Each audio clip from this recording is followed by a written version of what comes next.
امیر Timur کی golden hold سلطنت ایران اور دلی میں ہونے والی جنگوں کے بارے میں تو ہم جانتے ہیں، لیکن 1402 عیسوی میں امیر تیمور اور سلطنت عثمانیہ کے درمیان ہونے والی جنگ انقرہ نے اسلامی دنیا پر بہت گہرے اثرات چھوڑے۔ جب امیر تیمور 1398 عیسوی میں دلی کو فتح کرنے کی مہم پر تھا تو اس کی واپسی تک مغرب میں بہت سی تبدیلیاں رونما ہو چکی تھیں۔ 1398 عیسوی میں امیر کرمانیہ برہان الدین احمد کی وفات کے بعد سیواس اور کرمانیہ پر عثمانیوں کا قبضہ ہو چکا تھا۔ پھر عثمانی سلطان بایزید نے مملوکوں سے ملاٹیا بھی چھین لیا اور آخر میں بایزید نے ارزنوم کا حصہ بھی اپنی سلطنت میں شامل کر لیا۔ اب سلطان بایزید کی سلطنت کی سرحدیں امیر تیمور کی سرحدوں سے ملتی تھیں۔ جون 1399 عیسوی میں مملوک سلطان سیف الدین برقوق وفات پا گئے، جس کے بعد ان کا 10 سالہ بیٹا فراج تخت نشین ہوا، جس کے دور حکومت میں مملوک سلطنت کمزور ہو گئی۔ دلی کو چھوڑنے کے بعد امیر تیمور سمرقند واپس چلا گیا اور اپریل 1399 عیسوی میں امیر تیمور 7 سالہ مہم پر نکلا۔ اس نے رستے میں اپنے بیٹے مہران شاہ کو سلطانیہ کی گورنری سے ہٹا دیا اور اس ماہ کے آخر میں امیر تیمور جارجیا میں داخل ہوا۔ یہاں اس نے سردیاں گزاریں۔ 1400 عیسوی کے موسم بہار میں اس نے جارجیا میں پیشقدمی جاری رکھی اور یہاں اس نے ٹبلیسی کو دوبارہ فتح کیا۔ امیر تیمور کی اس پیش قدمی کے دوران بغداد میں موجود سلطان احمد سلطنت عثمانیہ میں پناہ لینے کے لیے چلے گئے۔ امیر تیمور تک یہ خبر پہنچ چکی تھی کہ اس کے دشمنوں نے سلطنت عثمانیہ میں پناہ لی ہے، سو اس نے موجودہ آذربائیجان میں موسم گرما گزارا، جہاں اس نے اپنی فوج کو خوب آرام کروایا۔ پھر 1400 عیسوی کے موسم خزاں میں امیر تیمور اپنی فوجوں کے ساتھ سلطنت عثمانیہ میں داخل ہوا اور اس نے سب سے پہلے ارزنوم کو فتح کیا اور پھر وہ سیواس جا پہنچا، جہاں سلطان بایزید کا بیٹا شہزادہ سلیمان موجود تھا۔ شہزادے سلیمان نے امیر تیمور کے حملے سے پہلے ہی سیواس کو چھوڑ دیا تھا۔ امیر تیمور نے سیواس کا 18 دنوں تک محاصرہ کیا اور آخرکار 7 ستمبر کو شہر فتح ہو گیا۔ امیر تیمور نے یہاں شہر کے مسلمانوں کے ساتھ ساتھ شہر میں موجود 4000 آرمینیائی فوجیوں کو بھی قتل کر دیا۔ سلطان بایزید یلدرم جو کہ اس وقت قسطنطنیہ کے محاصرے میں تھے، سو اسی لیے اس محاصرے کی وجہ سے وہ امیر تیمور سے جنگ نہیں کر سکتے تھے۔ امیر تیمور نے 15 ستمبر کو ملاطیا کو فتح کرتے ہوئے شام جا پہنچا اور اس نے شام، قاہرہ اور دمشق کو فتح کیا۔ یہاں اس نے مسلمانوں کا خوب قتل عام کرنے کے بعد 19 ستمبر کو وہ واپس سمرقند چلا گیا اور اس کے جانے کے بعد سلطان احمد واپس بغداد چلے گئے، لیکن اچانک امیر تیمور واپس پلٹا اور اس نے 20,000 کا ایک لشکر شہزادہ رستم کی کمان میں روانہ کیا۔ امیر تیمور کے آنے کی خبر سنتے ہی سلطان احمد بایزید کی طرف روانہ ہو گئے اور انہوں نے ایک کمانڈر فراج کو بغداد شہر کی حفاظت کے لیے اپنے پیچھے چھوڑا۔ جون کے شروع میں امیر تیمور نے بغداد کا محاصرہ کر لیا اور 40 دن کے سخت ترین محاصرے کے بعد اہل بغداد نے ہتھیار ڈال دیے۔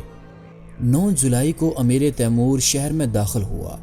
اس نے اپنے فوجیوں کو حکم دیا کہ ہر بغدادی کا سر اس کے پاس لایا جائے اور اس کے بعد اس نے 120 انسانی کھوپڑیوں کے مینار بنائے اور امیر تیمور نے 150 سال قبل ہلاکو خان کے بغداد پر حملے کی یاد تازہ کر دی۔ امیر تیمور نے 1401 عیسوی کا موسم سرما موجودہ آذربائیجان میں گزارا، جہاں وہ عثمانی سلطان بایزید یلدرم کی سرگرمیوں پر نظر رکھ رہا تھا۔ سلطان بایزید نے امیر تیمور سے دوبارہ ارزنوم اور سیواس واپس لے لیا۔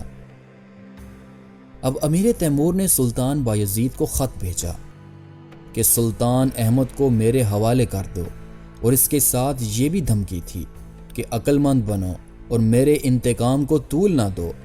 تم ایک چونٹی سے زیادہ کچھ نہیں، تم ہاتھی کو غصہ مت دلاؤ، نہیں تو تمہیں مسل دیا جائے گا۔ اس خط کے جواب میں سلطان بایزید نے اپنا نام گولڈن کلر میں لکھتے ہوئے بڑے الفاظ میں لکھا، جبکہ امیر تیمور کا نام اس نے کالے اور چھوٹے لفظوں میں لکھا، یعنی کہ وہ یہ بتانا چاہ رہا تھا کہ ہاتھی وہ ہے اور چونٹی امیر تیمور۔ اور اب ان دونوں سلطنتوں کے درمیان جنگ ہونی ہی تھی۔ اس جنگ سے پہلے امیر تیمور نے اپنے ایک پوتے ابو بکر کو 1402 عیسوی کی شروعات میں سلطان احمد کو ختم کرنے کے لیے بغداد بھیجا۔ ابو بکر کے اچانک حملے سے سلطان احمد ایک کشتی پر سوار ہو کر مملوک سلطنت میں پناہ لینے کے لیے چلے گئے۔ اپریل کے اختتام تک امیر تیمور جارجیا جا پہنچا اور وہاں سے وہ اناطولیہ روانہ ہوا۔ جب امیر تیمور سلطنت عثمانیہ میں داخل ہوا تو اس وقت سلطان بایزید قسطنطنیہ کا محاصرہ کر رہے تھے اور انہوں نے اپنی تمام فوج کو بروسا میں جمع کیا ہوا تھا۔ امیر تیمور کے آنے کی اطلاع ملتے ہی سلطان بایزید جلدرم نے مزید تاتاری فوج اناطولیہ سے بھرتی کی اور وہ تمام فوج کے ساتھ انقرہ جا پہنچے، جہاں سلطان نے تمام حفاظتی اقدامات کیے اور امیر تیمور کی انتظار میں بیٹھ گئے۔ لیکن امیر تیمور بایزید کے پسند کے میدان میں لڑنا نہیں چاہتا تھا، سو اسی لیے وہ وہیں رکا رہا۔ سلطان بایزید نے انقرہ میں ایک چھوٹا دستہ چھوڑا اور وہ اپنی باقی فوج کے ساتھ امیر تیمور کی طرف چل پڑا۔ امیر تیمور بہت ذہین اور شاطر انسان تھا۔ اس نے یہاں ایک چال چلی اور اس نے چند دستے پیچھے چھوڑے جو کہ بایزید کی فوج کو الجھانے کے لیے کافی تھے، اور وہ خود ایک لمبا چکر کاٹتا ہوا انقرہ جا پہنچا۔ یہ خبر عثمانی سلطان پر بجلی بن کر گری اور وہ بھاگتا ہوا انقرہ کی جانب چل پڑا۔ اب چونکہ یہ گرمی کا موسم تھا، سو اسی لیے عثمانی فوجیں جلد تھک گئیں اور اس مارچ کے دوران 20,000 سے زیادہ عثمانی سپاہی گرمی کی وجہ سے مارے گئے۔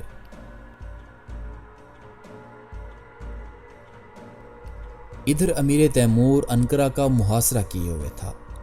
اس نے عثمانیوں کو مزید دھچکا یہ دیا کہ اس نے دریائے چبوک پر بند باندھ کر اس کا رخ دوسری جانب موڑ دیا۔ گو کہ یہ کام مشکل تھا، لیکن ہندوستان سے جو ہاتھی امیر تیمور ساتھ لایا تھا، ان ہاتھیوں نے یہ کام مزید آسان کر دیا۔ اب پانی پر امیر تیمور کی فوج کا کنٹرول تھا۔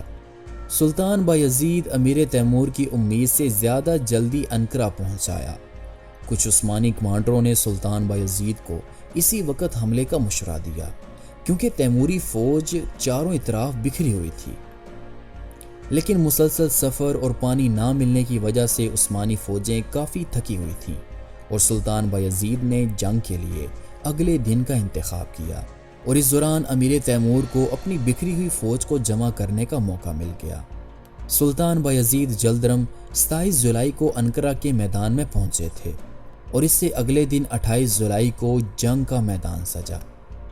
دونوں طرف وسیع پیمانے پر فوج تھی، لیکن تعداد میں امیر تیمور کی فوج عثمانیوں سے کہیں زیادہ تھی۔ امیر تیمور کی فوج کے 3 حصے تھے۔ دائیں بازو پر اس کا بڑا بیٹا شارخ تیمور تھا، جبکہ تیمور خود درمیانی دستوں کی کمان کر رہا تھا، اور بائیں دستوں پر اس کا چھوٹا بیٹا مہران شاہ کمان کر رہا تھا۔ ان سبھی دستوں کے آگے 30 لائنوں میں ہاتھی موجود تھے، جو کہ امیر تیمور انڈیا سے اپنے ساتھ لایا تھا۔ سلطان بایزید کی فوج امیر تیمور سے کم تھی، جس کی تعداد 60,000 سے زیادہ تھی۔ بایزید درمیان میں تھا، جبکہ اس کے ساتھ اس کے 3 بیٹے بھی تھے، اور ینی چڑی کے دستے اور گھڑ سوار بھی سلطان کے ساتھ تھے۔ اس کا بیٹا سلیمان رومیلین فوجوں کی کمان کر رہا تھا، اور اس کا ایک اور بیٹا محمد سربیا کے سیفن لازار کے ساتھ موجود تھا۔ جنگ کی شروعات امیر تیمور کے دائیں جبکہ بایزید کے بائیں پہلو سے ہوئی۔ عثمانی دستہ جو کہ رومیلین پر مشتمل تھا پسپا ہونے لگا، لیکن اس نے تیموری فوج کا ڈٹ کر مقابلہ کیا۔ دوسری طرف تیمور نے بائیں بازو کو حملے کے لیے روانہ کیا۔ تیموری دستے کے مقابلے میں سربین نائٹس تھے، جو کہ بہترین جنگی ہتھیاروں سے لیس تھے۔ انہوں نے تیموری دستے کو پیچھے ہٹنے پر مجبور کیا۔ تیموری دستہ پسپائی اختیار کرتے ہوئے اپنی فوج سے آ ملا، اور امیر تیمور نے اضافی دستے کو ان کی مدد کے لیے روانہ کیا۔ لیکن اب تک امیر تیمور نے آخری پتہ نہیں کھیلا تھا۔ وہ یوں کہ امیر تیمور نے سلطان بایزید سے جنگ سے پہلے ہی ان تاتاریوں سے، جو کہ سلطنت عثمانیہ کے وفادار تھے، انہیں لالچ دے کر عثمانیوں سے بغاوت پر آمادہ کر لیا تھا، اور سلطان بایزید اس سے بالکل بے خبر تھا۔ سو اس جنگ کے میدان میں عثمانی فوج میں شامل ان تتاری دستوں نے اچانک امیر تیمور کی طرف سے اشارہ ملتے ہی عثمانی فوج کے بائیں پہلو پر حملہ کر دیا، جو کہ پہلے سے ہی تیموری فوج کے مد مقابل تھے۔ سلطان بایزید کا بیٹا محمد، جو کہ اضافی دستوں پر تعینات تھا، اس نے کمک کے طور پر ان غدار تتاریوں پر حملہ کر دیا، اور طویل محاصرے کے بعد شہزادہ محمد رومیلین دستوں کو بچانے کے بعد میدان جنگ سے بھاگ کھڑا ہوا۔ اور جب سربیا کے اسٹیفن لازار کو تتاریوں کی اس غداری کا پتہ چلا تو وہ اپنے دستوں کے ساتھ سلطان سے آ ملا۔ اب سلطان نے پیچھے موجود پہاڑ کی جانب پسپائی شروع کر دی، اور اسی دوران لازار اور اس کی فوج میدان جنگ سے بھاگ نکلی۔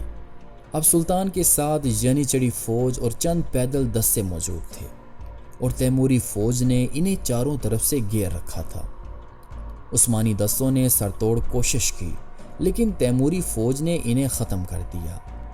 اب سلطان بایزید نے 300 گھڑ سواروں کے ساتھ تیموری محاصرے کو توڑا اور سلطان بھاگ نکلے، لیکن جلد ہی سلطان کا گھوڑا تیموری سپاہی کے تیر کا نشانہ بنا اور سلطان گھوڑے سے گر گئے، اور یوں عثمانی یہ جنگ ہار گئے۔ جب 29 جولائی کا سورج طلوع ہوا تو سلطان بایزید کو قیدی کی صورت میں امیر تیمور کے سامنے لایا گیا، اور اسی دن انقرہ کے محصورین نے امیر تیمور کے آگے ہتھیار ڈال دیے۔ سلطان بایزید جلدرم کی باقی زندگی امیر تیمور کی قید میں ہی گزری۔ اس جنگ میں سلطان بایزید کے 30,000 سپاہی مارے گئے، جبکہ امیر تیمور کے صرف 15,000 سپاہی ہی قتل ہوئے تھے۔ جنگ انقرہ کے بعد سلطنت عثمانیہ میں تخت کے لیے بایزید کے بیٹوں میں مزید 10 سال تک جنگ جاری رہی۔ امیر تیمور نے فتح کے بعد پیش قدمی جاری رکھی اور عثمانی مرکز بروسا کو بھی فتح کر لیا۔ دسمبر میں امیر تیمور نے سمرنا کے صلیبیوں کے خلاف جنگ میں انہیں شکست دیتے ہوئے امیر تیمور 1403 عیسوی کے موسم بہار میں واپس جانے لگا۔ مارچ میں عثمانی سلطان بایزید کی امیر تیمور کی قید میں موت ہو گئی، اور انہی دنوں میں امیر تیمور کے پوتے محمد سلطان بن جہانگیر کی بھی موت ہو گئی۔ امیر تیمور کی فتح کی خبر سن کر مملوک، طرابزون اور جارجیا کے بادشاہوں نے امیر تیمور کو تحفے اور تحائف بھیجے۔ 1404 عیسوی کی گرمیوں میں امیر تیمور واپس سمرقند چلا گیا، اور وہیں پر اس نے منگ سلطنت کو فتح کرنے کے لیے اپنی زندگی کی ایک آخری مہم کا آغاز کیا۔ منگ سلطنت کی فتح کی تیاریوں کے دوران امیر تیمور کو تختمش کی جانب سے خط موصول ہوا، جہاں تختمش نے اپنی غلطی پر امیر تیمور سے معافی مانگی اور گولڈن ہولڈ سلطنت کا تخت حاصل کرنے کے لیے اس سے مدد کی اپیل کی، کیونکہ امیر تیمور نے ہی ایڈیگو کو گولڈن ہولڈ سلطنت کا سلطان بنایا تھا۔ امیر تیمور نے تختمش کی پیشکش کو منظور کر لیا اور اس کی مدد کی حامی بھری۔ امیر تیمور اپنی زندگی کی آخری جنگ کے لیے سمرقند سے روانہ ہوا، لیکن نومبر 1404 عیسوی کا یہ سال اس بوڑھے فاتح کے لیے جان لیوا ثابت ہوا، اور امیر تیمور بیمار پڑ گیا۔ جنوری 1405 عیسوی کے آخر میں امیر تیمور اترار شہر کے پاس پہنچا۔ یہ خوارزمی سلطنت کا وہ پہلا شہر تھا جہاں 1219 عیسوی میں منگولوں نے حملہ کیا تھا۔ یہاں امیر تیمور کی صحت بہت خراب ہو گئی، اور 18 جنوری 1405 عیسوی کو تقریباً 70 سال کی عمر میں امیر تیمور کی موت ہو گئی۔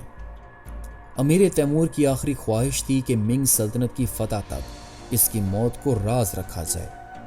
اس کی موت کے بعد پیر محمد اس کا جانشین بنا، لیکن اچانک امیر تیمور کی موت کی خبر پھیل گئی، جس کی وجہ سے پیر محمد کو منگ سلطنت کے خلاف جنگ روکنی پڑی، اور تخت کے لیے امیر تیمور کا ایک اور پوتا خلیل سلطان پیر محمد سے لڑتے ہوئے تخت پر قبضہ کرنے میں کامیاب ہو گیا۔ 1409 عیسوی میں امیر تیمور کے بیٹے شاہ رخ تیموری نے تخت پر قبضہ کر لیا، اور اس نے اپنی موت 1447 عیسوی تک سلطنت کو قائم رکھا۔